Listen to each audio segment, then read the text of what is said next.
আমাদের নবীজি বলেছেন, যখন এই দিন শেখার জন্য কেউ বাড়ি থেকে বের হয়, তার পায়ের নিচে ফেরেশতারা পাখা বিছিয়ে দেন। সুবহানাল্লাহ। আপনি দেখতে পারেন না, ফেরেশতা আপনার সম্মানে পায়ের নিচে পাখা বিছিয়ে দিয়েছে। তিনি বলেছেন, একজন আলেমের সম্মান সাধারণ মানুষের উপর ওই রকম, আমার সম্মান তোমাদের উপর যেরকম। চিন্তা করেছেন? নবীজি বলেছেন, আকাশের চাঁদটা যত উজ্জ্বল অন্য তারার চাইতে, সাধারণ মানুষের উপরে আলেমদের মর্যাদা এতটা উজ্জ্বল।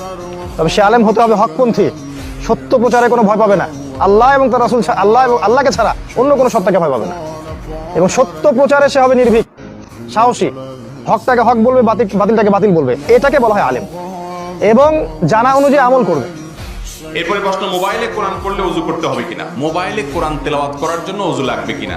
এই যুগে আলহামদুলিল্লাহ স্মার্টফোনগুলোতে কোরআনে কারীমের অ্যাপ ডাউনলোড করে তেলাওয়াত করা যায়, তাই না? তো সেগুলোতে ওযু লাগবে কিনা, এটার উত্তর হলো যে মোবাইলে স্ক্রিন টাচ, আপনার যে মোবাইল, হ্যাঁ, এই স্মার্টফোনগুলো, এগুলোতে ওযু ছাড়াও যদি কোরআন তেলাওয়াত করেন তাতে গুনাহ হবে না।